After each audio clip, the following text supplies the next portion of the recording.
bem? E nós estamos começando um ponto de encontro hoje com o vereador Fabiano Guimarães e também está conosco o Dr. Paulo Finotti, ele que é o presidente da Soderma e também ambientalista.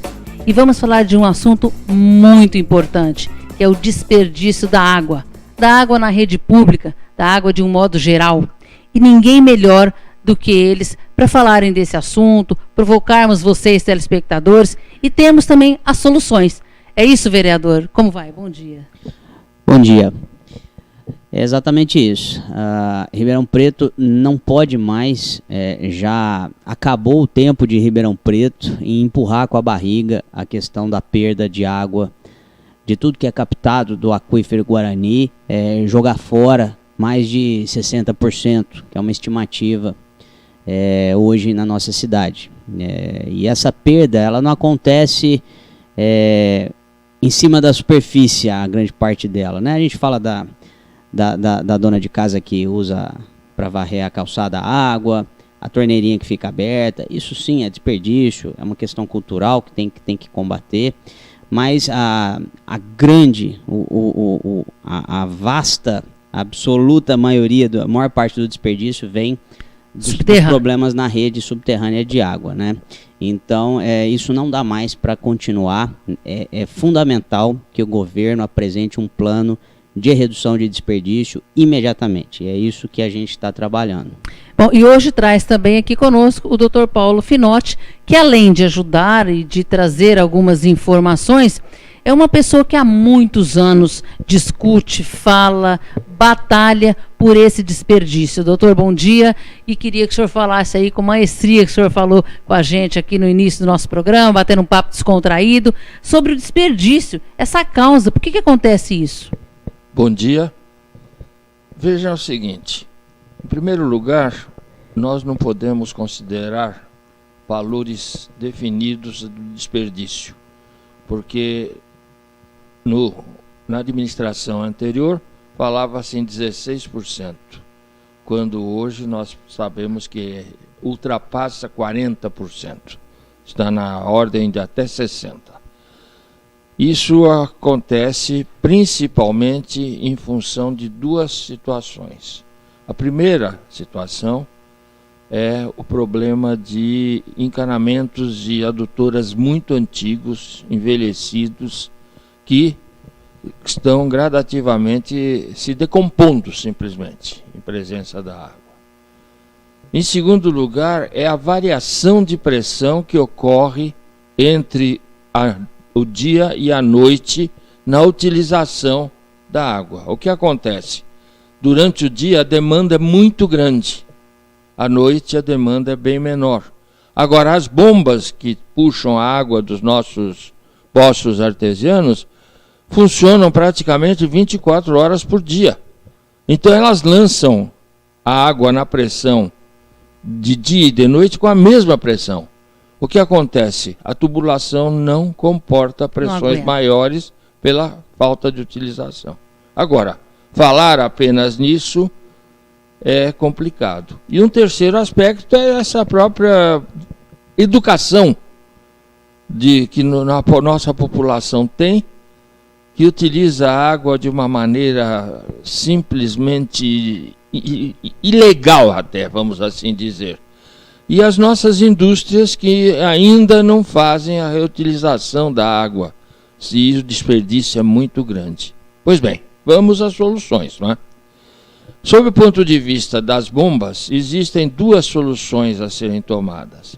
A primeira delas é a utilização de equipamentos que cortem ou reduzam o funcionamento das bombas de acordo com a demanda. Só que esses equipamentos são muito caros e exigem uma manutenção muito grande. Então, existe a segunda alternativa, que é uma segunda alternativa perene, que é a construção de reservatórios, principalmente reservatórios superficiais, reservatórios elevados, que vão receber a água das bombas que vão funcionar até a água atingir o limite superior do reservatório. Aí ela vai sendo utilizada, vai havendo a queda, a descida dos limites e passa atingindo o limite inferior. Quando ela atinge o limite superior, a bomba para de funcionar. Ao atingir o limite inferior, a bomba reinicia seu funcionamento. Então Isso, essa bomba trabalharia até menos, se muito for ver, não é menos, isso, doutor? então isso vai causar uma redução de consumo de eletricidade muito grande e, ao mesmo tempo, também que a manutenção das bombas também será reduzida porque elas não trabalham 24 horas por dia. E mais o desperdício também que não vai ter, né, Com doutor? Há uma certeza. série de benefícios aí. Com Ela pode ser certeza. caro no início, claro. Toda demanda, todo cuidado a gente tem que ter, né, vereador? No início aí ele é caro, mas depois se paga. Porque, olha só, vai trabalhar menos as bombas, o problema de vazamento não vai ter tanto quanto é hoje, porque à Com noite... isso tem o calçamento. Exatamente, olha quantas coisas aí vão ser beneficiadas. Bem, vereador, existe, através do DAERP, algum estudo que fala realmente qual é o desperdício? Eu sei que o vereador tem provocado muito aí a prefeitura com essas respostas, com informações, e eu queria saber se o vereador tem sido atendido aí. Há muitos anos que eu faço essa cobrança, até pela entidade que eu fundei em 2008, a Frente Cívica, e o Paulo Finotti também, pela Soderma. Outro dia a gente até brincou, antes de eu nascer você já fazia essa mesma cobrança, né, Paulo? Ainda não. Só para esclarecer a Soderma, para que os nossos telespectadores saibam, né? É a Sociedade de Defesa Regional do Meio Ambiente. Exato. Para que a gente saiba aí dessa importância que é a Soderma. Exatamente. Então, assim, não é uma informação segura, eu tenho certeza. O governo hoje ele não vai conseguir responder exatamente o índice de desperdício, porque ainda depende de muito estudo para ser feito. Mas ele tem que nos apresentar um plano, o que ele pretende fazer. Exato. É isso que eu peço que hoje. O vereador está cobrando e via ofício, inclusive, recentemente eu fiz junto com a Soderma, a gente fez mais um ofício. A gente viu que o Ministério Público, através do GAEMA, né, que é o grupo especializado em defesa do meio ambiente, também está cobrando exatamente a mesma coisa. Qual que é o plano de redução de meta, de desperdício do governo por meio do DAERP, que é a autarquia que cuida disso, né? Então, eles têm que apresentar para a gente o que eles vão fazer. A gente sabe que isso parte do plano de saneamento básico do município, que um dos estudos que tem que ser contratados, que é o mais fundamental de todos, é o mapeamento da rede subterrânea. A prefeitura não conhece o que ela tem. Ela não sabe de o que rede, ela tem, né? Ela não sabe onde passam os canos, ela não sabe exatamente onde está esse mapa. Então esse tem que ser o primeiro estudo contratado para a gente poder chegar a série de trabalhos que tem que ser feitos para a gente poder ter um plano efetivo de redução de desperdício de água. A gente espera que a prefeitura leve o assunto a sério como ele tem que ser levado. Não dá mais para perder 60% da água que a gente capta, água pura, cristalina praticamente, na rede subterrânea. Doutor Paulo, queria falar? Eu quero aproveitar, eu faço parte também do comitê da Bacia Hidrográfica do Rio Pardo. Em 2006, nós, em função exatamente desse desperdício, principalmente da redução de água existente no aquífero Guarani, a partir do momento que toda a água consumida em Ribeirão Preto provém do aquífero, nós dividimos Ribeirão em 3 zonas. A zona central, devidamente estabelecida, com o nome das ruas, etc., que forma a sua periferia, ficou proibida a abertura de poços profundos. Proibido totalmente. Apenas em caso de substituição do poço do DAERP, um poço exaurido, poder-se abrir outro, desde que também o volume, a vazão de água, fosse a mesma ou semelhante. Da zona central até o anel viário, também apenas o DAERP poderia abrir poços, mas ali não necessariamente substituição, mas novos poços poderiam ser abertos. E após o anel viário, aí estava liberado. Agora, tudo isso depende de uma coisa chamada outorga, que é feita pelo Departamento de Água e Energia do Estado de São Paulo, o DAE. Então, existe esse trabalho que é atualizado a cada 2 anos. Então, de 2006 até 2016, agora nós atualizamos. Só que nessa última atualização, nós estabelecemos que vamos nos reunir junto com equipamentos da prefeitura, etc., para fazermos uma reavaliação de tudo o que está acontecendo, inclusive com trabalhos científicos mostrando o nível dos nosso aquífero, porque, por exemplo, nós tivemos um rebaixamento de 70 metros no cone de água na zona central. Então, essas coisas vão ser analisadas, e isso também envolve um problema muito sério que comentaram, que foi a presença, talvez, de muitos carros-pipa fornecendo água a regiões mais distantes de nosso sistema urbano, em função dessa restrição que nós estamos fazendo. Então, é um caso a ser verificado. Mas o que importa é que nós, com isso, conseguimos uma atividade muito boa e muito interessante de redução de consumo. O problema é agora o vazamento. Então, se o problema é o vazamento, e a gente pode falar de um modo geral, estamos falando de Ribeirão Preto, que não é um ponto específico, um bairro específico que vaza ali constantemente. A cidade inteira está com um problema, e problema sério. A gente passa nas avenidas, são locais, vereador e doutor Paulo, que estão assim jorrando água. Você liga no DAERP, por exemplo, mas já tem um pedido aqui. Eles não têm condição? O que está acontecendo, vereador? Existe uma meta aí para que esse desperdício seja definitivamente, não inteiro sanado, mas pelo menos que a gente passe ali, a gente passa meses e meses com o mesmo vazamento?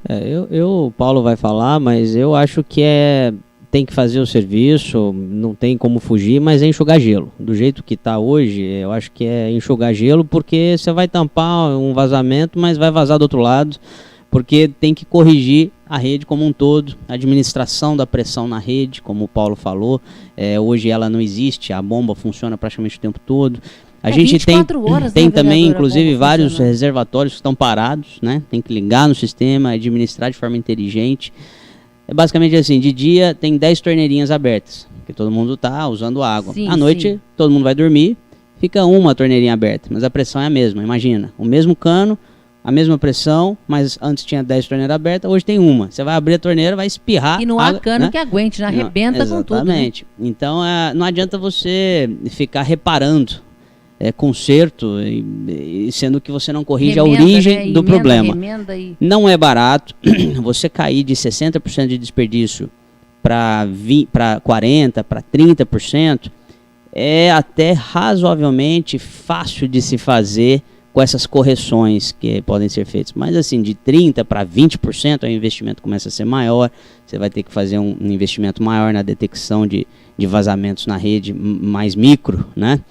E cair até para chegar como o Japão, se eu não me engano, tem um índice de desperdício de 4%, é o menor do mundo. Só. Exatamente, mas no Brasil é considerado uma média pela Agência Nacional de Águas, me corrige, Paulo, se estiver errado, de 20%, que já é muito alto, eu acho, mas de 20% já seria considerado um índice aceitável.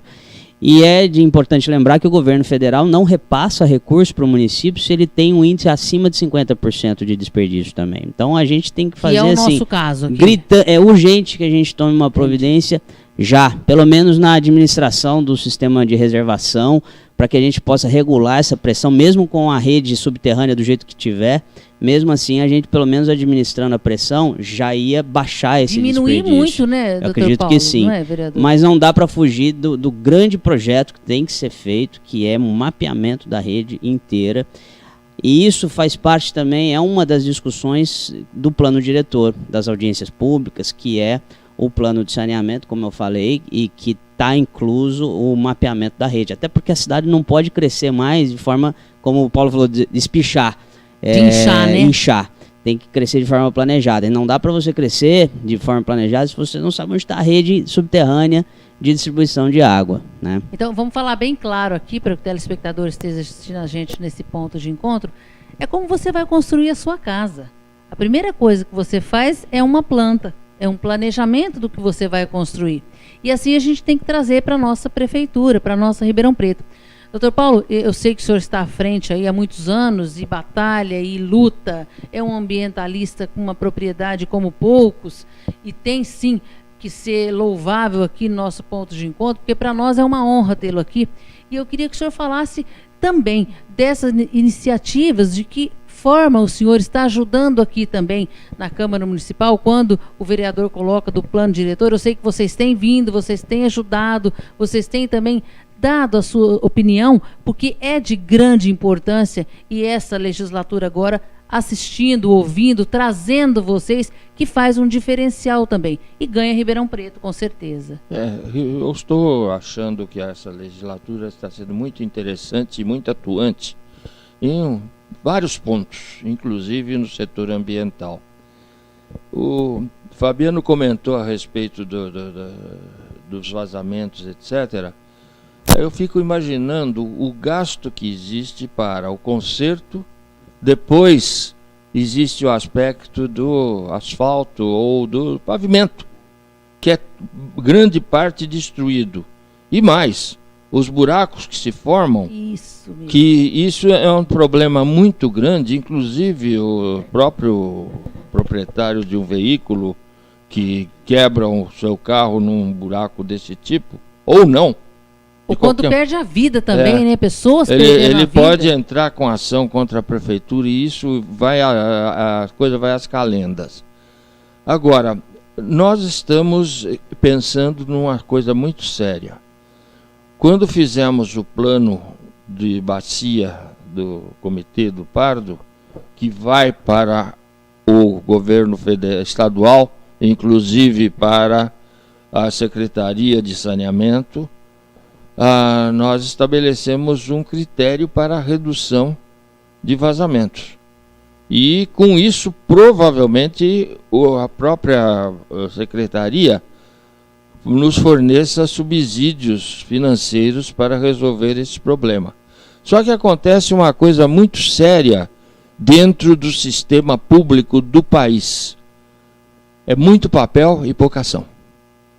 Nós precisamos ter mais ações para resolvermos esses problemas, porque, infelizmente, a ideia às vezes é lançada.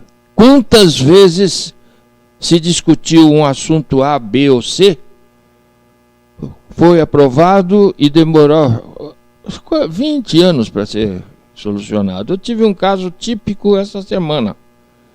Eu tenho uma publicação todo sábado num jornal local, e eu estava fuçando meus alfarrábios, fuçando lá minhas coisas, e vi um assunto que eu achei extremamente interessante e atualíssimo, a respeito do governo e tudo mais.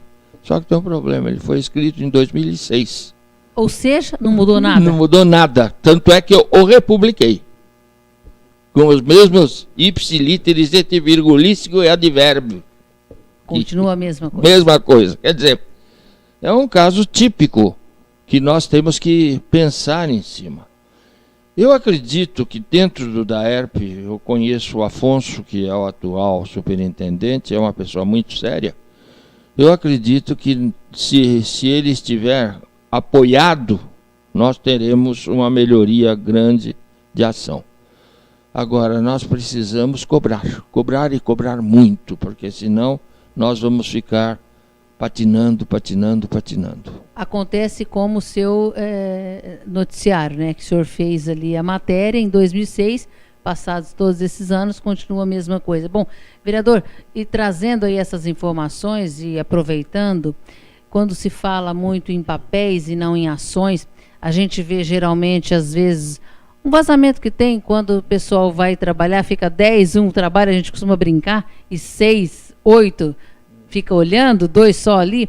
E isso também é um desperdício muito grande, porque está fazendo um serviço que daqui a pouco, como disse o Dr. Paulo mesmo, as bombas não aguentam, elas tendem a explodir mesmo, porque o horário da noite é muito mais tranquilo.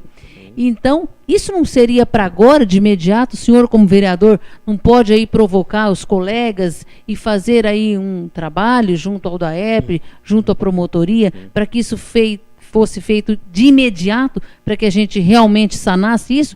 Existe alguma meta do vereador para isso? Sim, eu protocolei um ofício semana passada, inclusive, semana retrasada, que eu protocolei junto com... É um dos que a gente já protocolou nos últimos anos, né, Paulo? Mas eu fiquei mais esperançoso dessa vez por dois motivos. Um, que eu acredito que esse governo está comprometido em fazer uma melhor gestão, né? Isso é claro, né? O governo anterior não estava preocupado com a gestão, estava preocupado com outras coisas, né? E outra, que o Ministério Público está cobrando exatamente o que precisa cobrar mesmo, que é, olha, eu quero saber o plano de redução da perda de água na rede pública do DAERP. Que eu até liguei para o Paulo e falei, nossa, parece que é uma, né? Porque parece que a gente escreveu aquilo ali, porque foi exatamente o que a gente sempre fala. E assim, então assim, existe um Ministério Público engajado, a Prefeitura é um governo, eu acredito, tecnicamente mais preparado, ciente desse problema, e ciente também de que não dá para esperar mais 4 anos para depois pensar em resolver. Não dá para esperar mais, né, doutor Paulo? Absoluto. Não dá para esperar mais um ano, eu acho. Teria que ter começado atrás de antes de ontem. Exatamente. É basicamente assim, a cada 3 anos, né? Como é que é? A cada 2 anos a gente perde 1 ano de suprimento de água. E o né? mais gritante ainda, que a gente fala, quando o vereador colocou, é um assunto muito delicado, porque não vai aparecer, é subterrâneo. Então isso é que as pessoas têm que ter consciência. Não aparece agora, mas num próximo futuro, claro que aparece, não é, doutor Paulo? Inclusive já existem projetos, estudos para captar a água do Rio Pardo. Então é uma coisa muito séria, porque seríssima, né? A água, não é que a água do Rio Pardo seja melhor ou pior, porque nós temos várias situações desse tipo. O que acontece é que o tratamento dessa água é caríssimo. Seria mais barato começar agora, então, fazer desde a captação até todo o processo de captação e, a distância do centro urbano de Ribeirão Preto.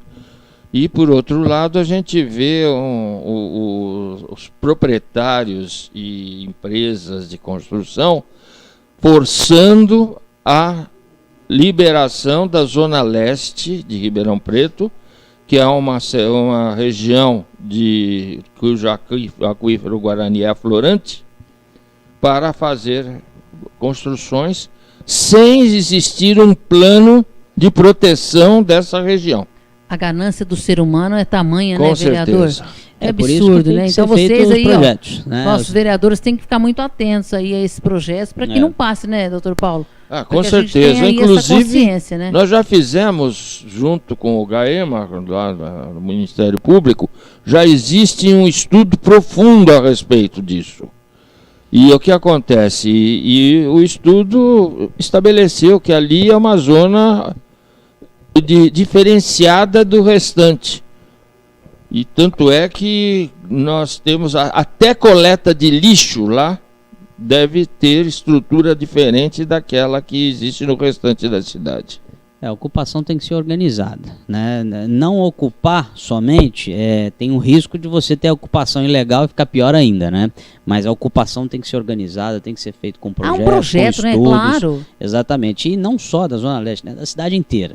Exatamente isso que tem que acontecer. Não dá mais para não ter os projetos dos planos, das peças complementares do plano diretor devidamente aprovadas com base em projetos técnicos. Senão a gente vai ter também audiência pública que vai só chancelar um plano diretor para inglês que é bom nada, né? E sem ter um projeto técnico de fato contratado. Então, plano de drenagem urbana contratado, plano de resíduo sólido contratado, plano de mapeamento da rede subterrânea de água contratado, com prazo para apresentar esse plano. Eu estou engajado com a construção civil no sentido de ter os planos.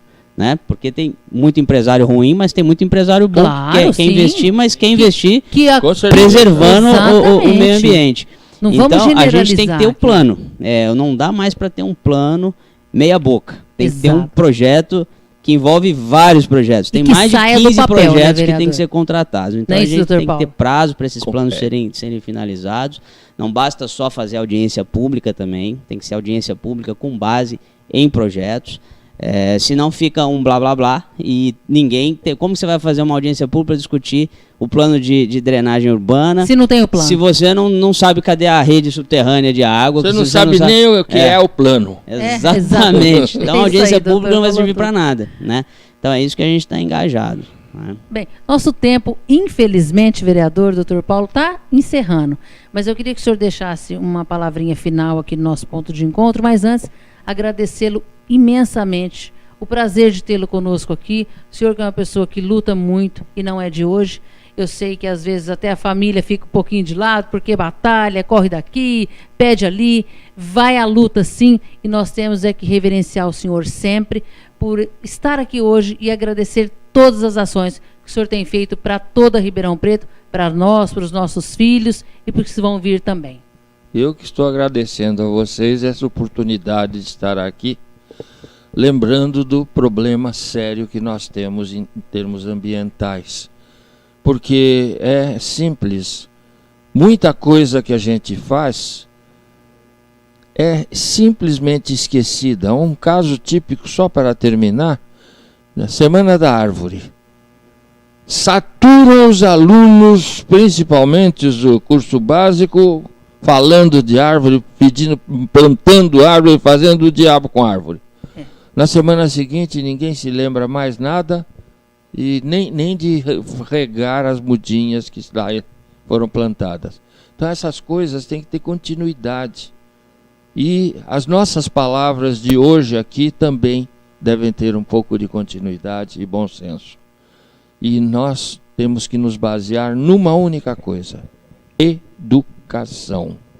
Porque com educação nós temos saúde, com educação nós temos segurança, com educação nós temos um ambiente saudável e principalmente com educação nós temos educação. Muito obrigada. Vereador, quer colocar alguma palavra? Em primeiro lugar, eu só tenho a agradecer também o Paulo ter aceitado o convite. Paulo, que é um cara que eu admiro demais, né? É o vice-presidente do comitê histórico da bacia, né? Sempre tem um prefeito que é o presidente do comitê de bacia do Pardo, né? De todos os comitês. Mas o vice-presidente é o que entende do assunto mesmo. Então o Paulo É o que põe a mão na massa. Né? Para mim é a maior autoridade aqui no assunto. Então, há muitos anos que eu aprendo muito com ele. E essa questão da água, ela precisa ser resolvida e eu vou fazer o meu máximo para que o plano seja apresentado pelo governo. Olha, não precisa me dizer a meta, o índice hoje de desperdício, mas você tem que me dizer o que você vai fazer para conseguir identificar o índice e conseguir ter um plano viável de redução desse desperdício. Eu acho que Ribeirão Preto tem que chegar a um índice de 20% de perda. É uma das cidades mais ricas do país, temos plenas condições de investir para conseguir chegar e eu tenho certeza que a gente vai alcançar esse índice. Eu acredito que o meu governo não vai fugir dessa responsabilidade e eu e o Paulo vamos cobrar muito. Vamos fazer inclusive uma visita no GAEMA, no Ministério Público, para reforçar, para dar força também não cair no esquecimento, no Ministério Público, para que esse plano seja apresentado. Em questão de meio ambiente, água hoje é o nosso maior bem e o que a gente mais tem que preservar, senão não é só a gente. Os nossos filhos já vão ficar sem água, neto nem se fala, e é fundamental para uma cidade continuar prosperando. Tá certo, muito obrigada. E o nosso ponto de encontro é isso. Para você, telespectador, é uma informação que você tem aqui. E assista todas as vezes e venha participar das sessões que acontecem aqui na Câmara Municipal. Às terças-feiras e quintas-feiras, a partir das 18 horas, a gente espera e vocês fazem a diferença. População, vamos acordar, venham participar.